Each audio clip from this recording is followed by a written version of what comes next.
Media playback is unsupported on your device. Media caption: President Trump: It's the largest tax decrease in the history of our country by far. U.S. senators have passed a sweeping tax cuts bill, paving the way for Donald Trump's first big legislative victory.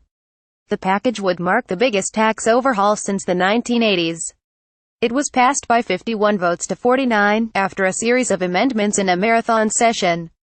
Democrats complained it only benefited the wealthy and big business. The plan sees a sharp cut in corporation tax, but a Senate committee finding has warned it would add $1 trillion £742 billion to the budget deficit. President Trump wants the measures enacted by the end of the year, and he congratulated Republicans for taking the U.S. one step closer to delivering massive tax cuts for working families. The Senate will now have to merge its legislation with that passed last month by the House of Representatives, before it can be signed into law by the president. On Saturday, a triumphant Mr. Trump told supporters at a New York fundraiser, "So last night we passed in the history of the country the largest tax cuts and reform. What we're doing is, if you look at it, we're going to grow the country, we're going to grow jobs. We're going to be growing everything." Image caption: Republican Majority Leader Mitch McConnell overcame a pocket of Republican resistance to get the bill through. The move is as a major victory for Mr. Trump, who since taking office has struggled to get major legislative movement in Congress, including fulfilling his vow to repeal and replace Obamacare. His presidency has also been dogged by an independent investigation into Russian attempts to influence the 2016 U.S. election and possible collusion with his campaign team. On Friday, ex-National Security Advisor Michael Flynn became the Trump administration's most senior member to be charged in the investigation. Media playback is unsupported on your device. Media caption: Trump on Russia inquiry. What has been shown is no collusion. How did we get here? Analysis: Anthony Zurcher, BBC News, Washington. The U.S. Senate, a seemingly insurmountable roadblock for the Republican agenda for much of this year, has at last given its assent to a major piece of legislation.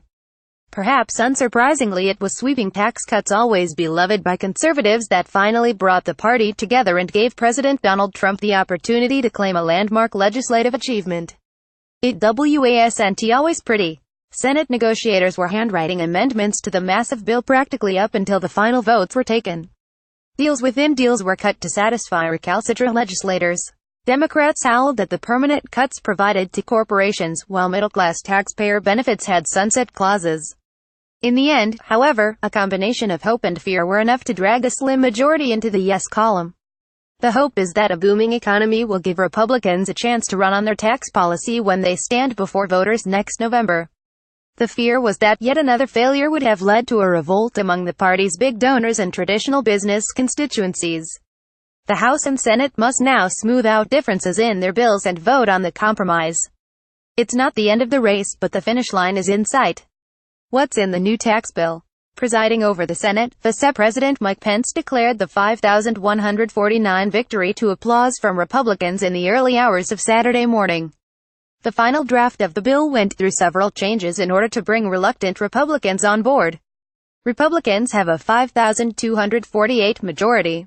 In the Senate, random tax provisions you may have missed under the Tax Cuts and Jobs Act. The corporate tax rate would be permanently lowered from 35% to 20%, while future foreign profits of U.S.-based firms would be mainly exempt from tax.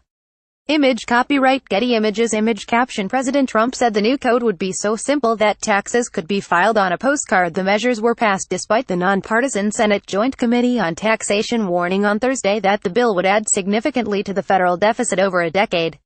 The committee's findings contradicted a White House claim that economic growth would compensate for the tax cuts.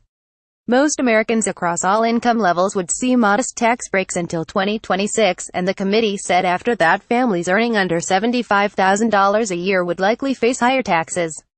Some opponents highlighted a measure that would end a requirement introduced under Obamacare for most taxpayers to buy health insurance or face a fine. According to the nonpartisan Congressional Budget Office, scrapping the mandate would push up insurance premiums and lead to 13 million people losing cover by 2027. There were some last-minute changes, including a $10,000 property tax deduction as requested by Senator Susan Collins, one of the Republicans who had been reluctant to back the bill. How did senators react? After the vote, Senate Democratic leader Chuck Schumer said his opponents would pay the price at the ballot box in midterm elections next year. My Republican friends will ultimately pay consequences for this bill in 2018 and beyond.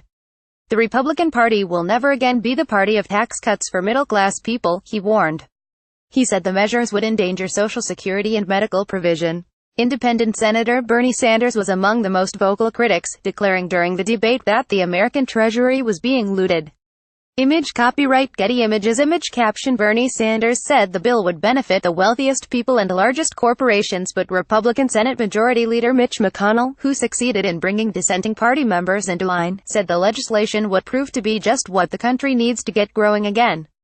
He brushed aside complaints that it was pushed through without proper scrutiny, saying everybody had plenty of opportunity to see the measure. You complain about process when you're losing, and that's what you heard on the floor tonight.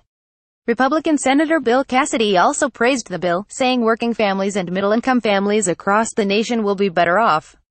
Democrats were angry about the last-minute revisions, complaining that they had not been given enough time to digest the nearly 500-page document, with handwritten changes to the legislation. The only Republican senator who refused to back the legislation was Bob Corker. I am not able to cast aside my fiscal concerns and vote for legislation that could deepen the debt burden on future generations, he said.